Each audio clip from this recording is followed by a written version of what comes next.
Nous avons expérimenté l'épreuve du feu avec le Seigneur. Dieu nous a révélé aussi que dans notre marche chrétienne, nous n'aurons pas seulement les grâces à recevoir, mais que aussi nous passerons par le feu des épreuves, par le feu des tentations et le feu même des tribulations.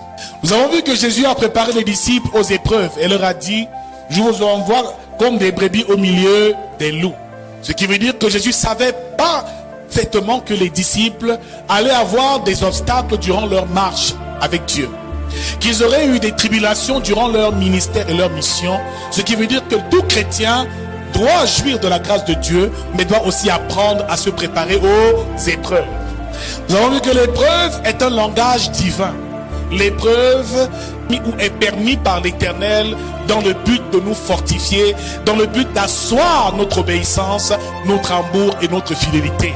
Dieu permet les épreuves. Dis-le à quelqu'un, Dieu permet les épreuves.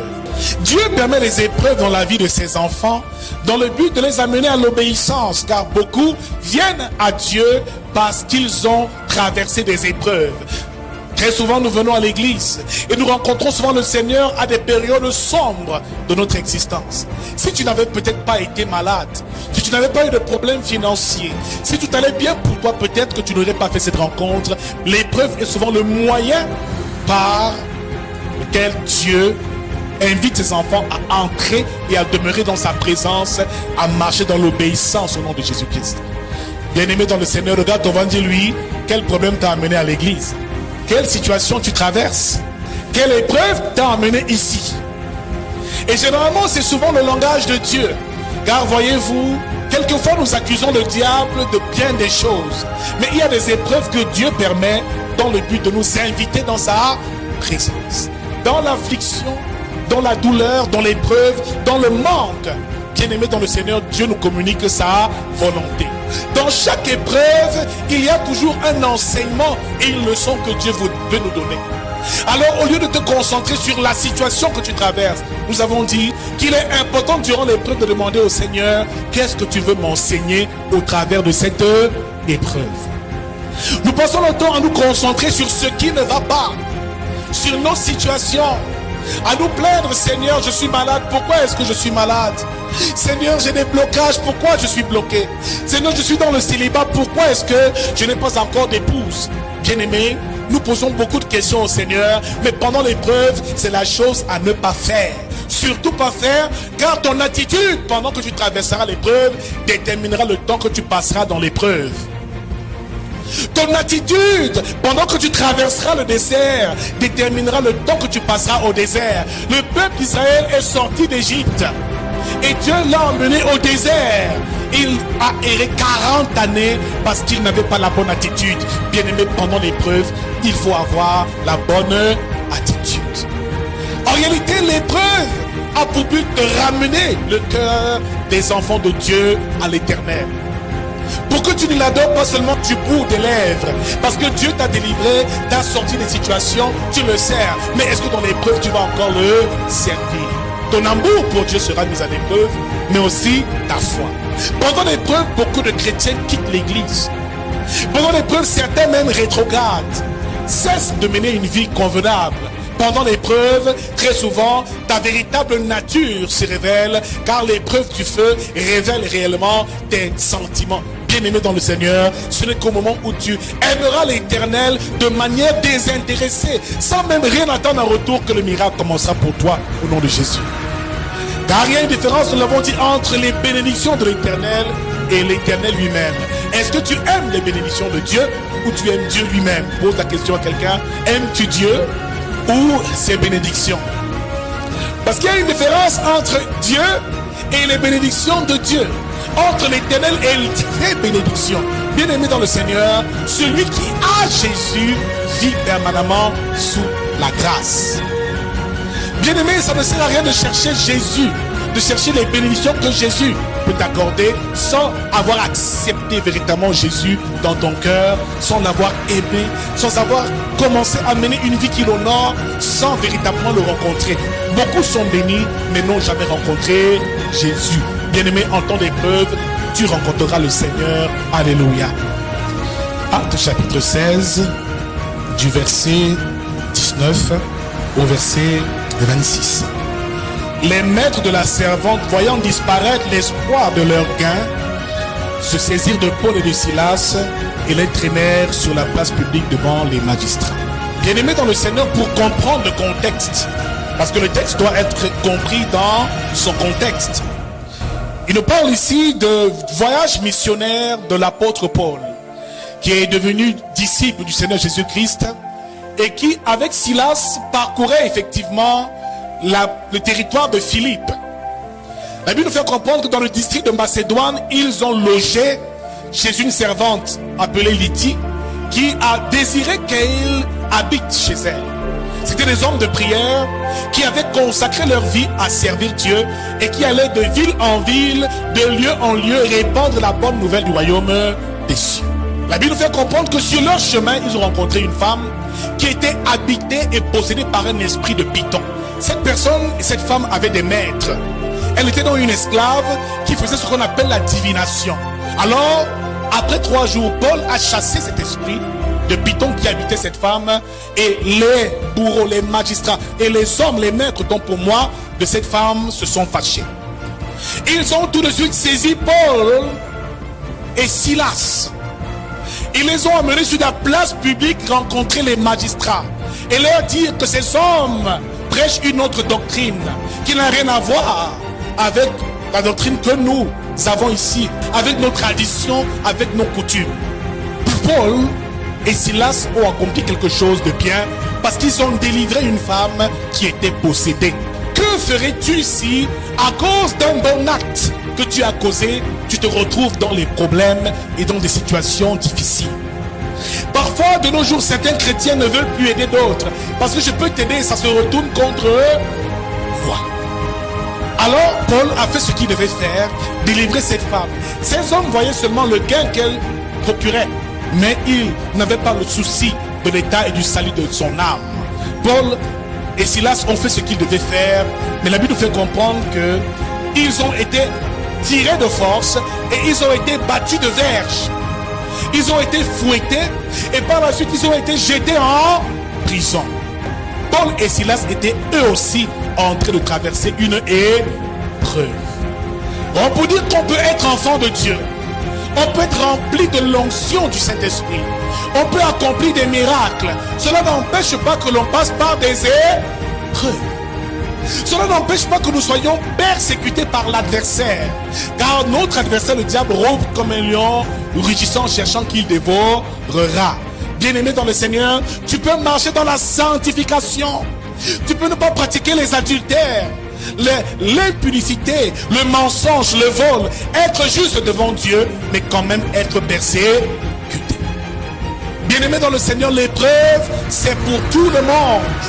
Que tu sois riche ou pauvre, que tu sois jeune ou vieux, il y a des périodes où Dieu te fait traverser des épreuves.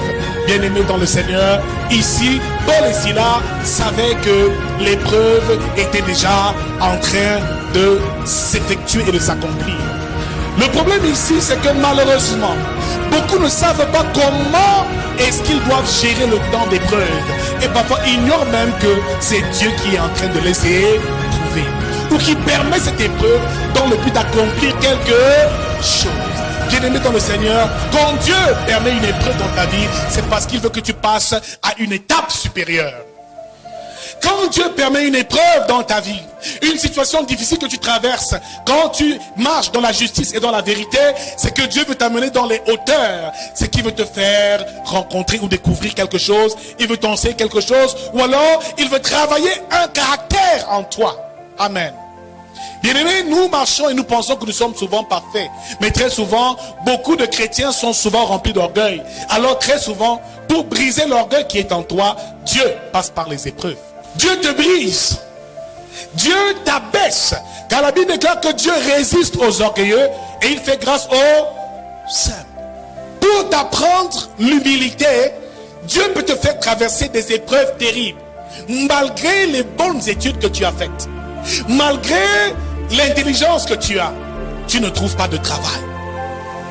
On a beau prier, on a beau chasser les démons de la pauvreté, les choses ne changent pas, parce qu'à ce moment-là, ce n'est pas une persécution de l'ennemi ou une oppression simple de Satan, c'est que Dieu te fait passer par une aussi longtemps que tu ne réaliseras pas que ce n'est pas ton intelligence qui te fera travailler, que ce n'est pas le fait que tu aies des diplômes qui te donnera un emploi, aussi longtemps que tu penseras que les grâces et la bénédiction émanera de toi et de ton potentiel, frère, tu resteras au désert et tu traverseras l'épreuve.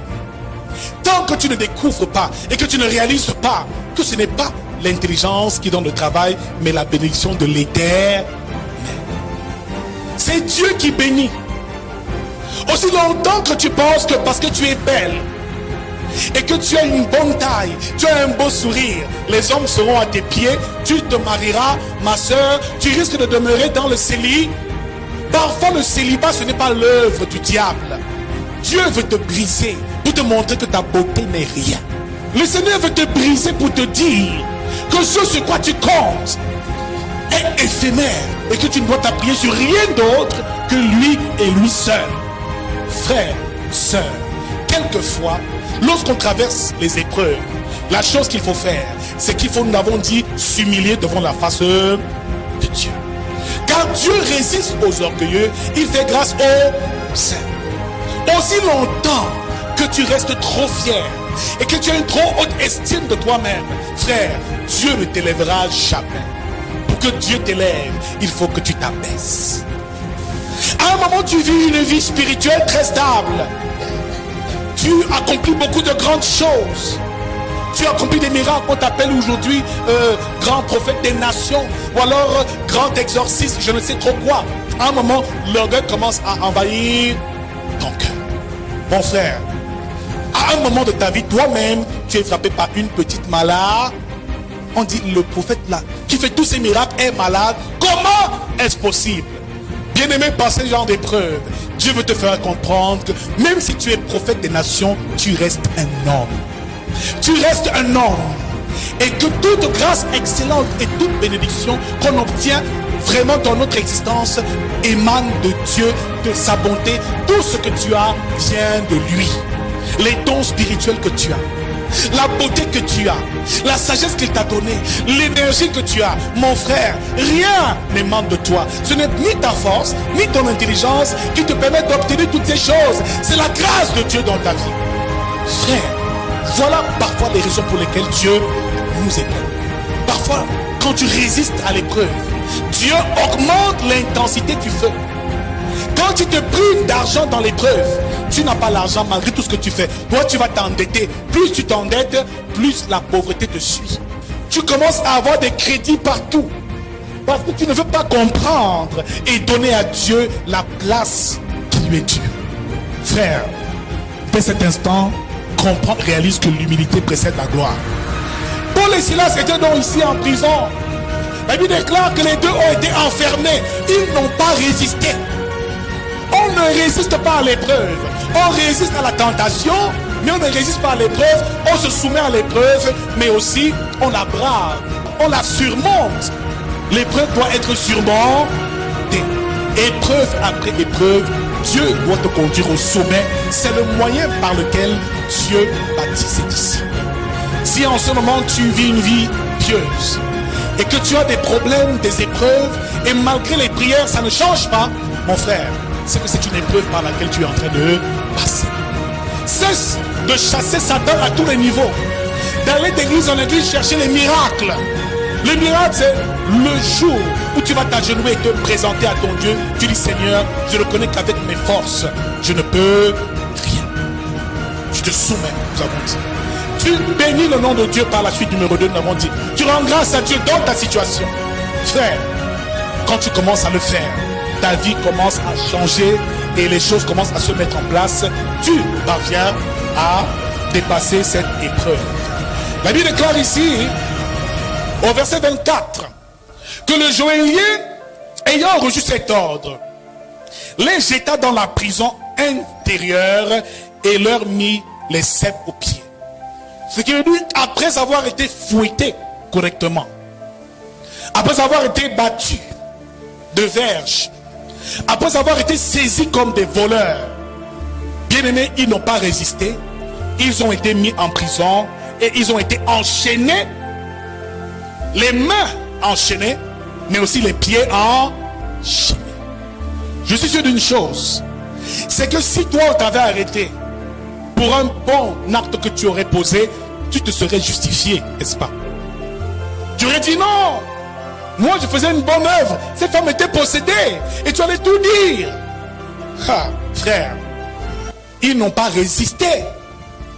Comme Joseph n'a pas résisté lorsque ses frères l'ont vendu aux marchands ismaélites. Comme il n'a pas résisté lorsque la femme de Potiphar a voulu abuser de lui. Joseph n'a pas résisté. Comme Jésus n'a pas résisté lorsqu'il devait aller à la croix de Calvaire. Il savait qu'il devait traverser son épreuve, qu'il devait dépasser et aller à une étape supérieure. Au verset 25, vers le milieu de la nuit, Paul et Silas priaient. Dis avec moi, pendant l'épreuve. Prie, reste en prière. Voilà une des clés. Et l'une des attitudes à avoir pendant que nous sommes en temps d'épreuve. La prière. Permanemment en prière. Paul et Silas priaient. Deuxième clé, et chanter les louanges de Dieu. Et les prisonniers les entendaient. Voilà deux hommes qui sont en prison. Dans un environnement hostile comme la prison, mais ils parviennent quand même à prier. Certains, il suffit seulement qu'ils n'aient pas payé leur loyer pour qu'ils cessent même de prier. Certains, il suffit qu'ils aient une petite maladie pour qu'ils cessent de louer Dieu. Mais eux, dans cette condition, priaient, mais aussi louaient Dieu. Dis avec moi, le pouvoir de la louange et de la prière. Nous avons dit dernièrement, dimanche dernier, que l'une des clés qu'il faut respecter pendant que nous sommes dans l'épreuve, c'est de garder la joie complète. Sois en joie pendant que tu traverses des épreuves. C'est difficile. Mais Jacques, en ce chapitre 1, verset 1 à 2, nous dit: frères, regardez comme un sujet de joie complète les diverses épreuves auxquelles vous êtes exposés, car l'épreuve de votre foi produit la patience. Dans ton épreuve, la première chose qu'il faut faire, c'est qu'il faut que tu gardes la joie dans ton cœur. Car lorsque tu es triste, nous l'avons dit, le diable se réjouit. Car lorsque tu pleures, car lorsque tu es affligé, c'est de tes pleurs et de tes larmes qu'il se sert pour continuer et pour davantage t'affliger. Il utilise notre tristesse, notre peur, nos plaintes, nos craintes au quotidien pour nous retarder et pour nous faire demeurer au désert. Bien-aimé, l'attitude que tu as dans l'épreuve doit changer. Au lieu de pleurer, de murmurer, de te plaindre, rends des actions de grâce à Dieu. Loue l'Éternel. Réjouis-toi en temps d'épreuve. C'est dur, mais dis: Seigneur, je te rends grâce et je me réjouis. Que le diable ne voit pas les larmes couler de mes yeux. Quand tu auras compris ce mécanisme, tu comprendras qu'il y a des pleurs dont tu n'as pas besoin. Quand tu es éprouvé, c'est que Dieu veut te bénir. Dans toute épreuve, il y a une bénédiction cachée. Joseph était éprouvé étape après étape jusqu'à ce qu'il est allé en prison. Mais Joseph savait que la vision que Dieu avait donnée à son serviteur allait se réaliser. Je déclare que lorsque Dieu te donne une prophétie, que chacune des prophéties qu'il a faites dans ta vie va s'accomplir au nom de Jésus. Mais maintenant, cela dépend de ta capacité à gérer et à surmonter les épreuves qui se présenteront, car les épreuves sont les escaliers et les marches par lesquelles tu devras passer pour atteindre la prophétie et la vision, la mission que Dieu t'a donnée. Quand Dieu a appelé le roi David, la Bible fait comprendre que Samuel a oint David comme futur roi d'Israël. La prochaine épreuve que David a rencontrée, c'était quoi? Il devait remporter la bataille contre Goliath. Bien-aimé dans le Seigneur, chaque élévation attire un géant. Chaque promesse de Dieu est accompagnée d'une épreuve que le diable va te présenter, que tu devras braver et surmonter pour entrer dans ton héritage. Il devait arriver à Canaan, mais il devait traverser le feu et l'épreuve du désert avant d'y arriver. Mon frère, quand l'épreuve arrive, il faut savoir gérer. Quand tu n'as pas la révélation de ces mystères, tu marques le pas sur place. J'ai suivi le témoignage de la sœur ce matin qui dit qu'elle s'est découragée. Elle ne voulait même plus prier. Continuer la mission. Ah oui, Voilà comment le diable, il travaille. Dans l'épreuve, réjouis-toi. Dans l'épreuve, réjouis-toi. Chante et loue ton Dieu.